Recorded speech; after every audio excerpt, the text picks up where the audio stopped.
Okey, saya bersama dengan Operator Fashion Terkenal yang telah melakukan fashion pemilik untuk pakaian Nasha Aziz untuk malam stylo hari itu, dan beliau adalah operator Stylo Safina.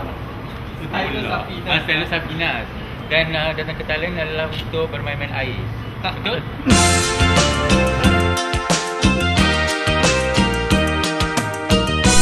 Kami pun terus mendapatkan beg di tempat terusan bagasi dan terus berpecah.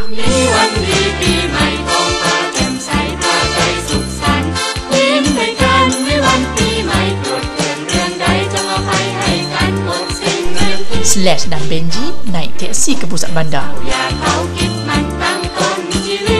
Kami memilih cara bajet iaitu menaiki bas.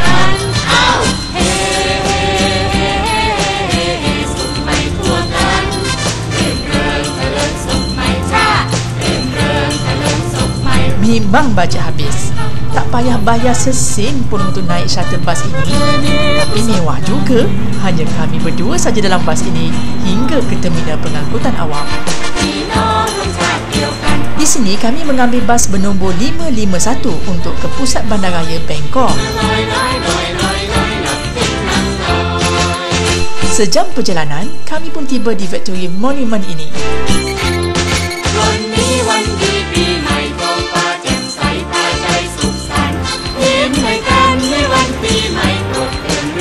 Dari situ, kami pun berjalan kaki ke stesen LRT Victoria Monument dan menaiki LRT ke stesen Saladeng.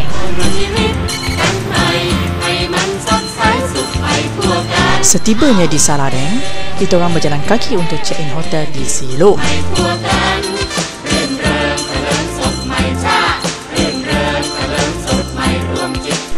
Ni adalah bilik kita orang di hotel Take a Nap.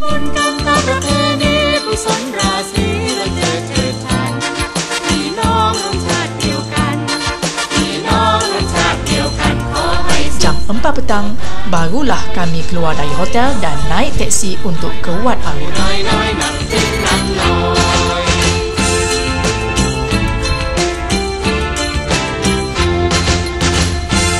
Ini adalah Demokrasi Monument berdekatan area Bang Lampu.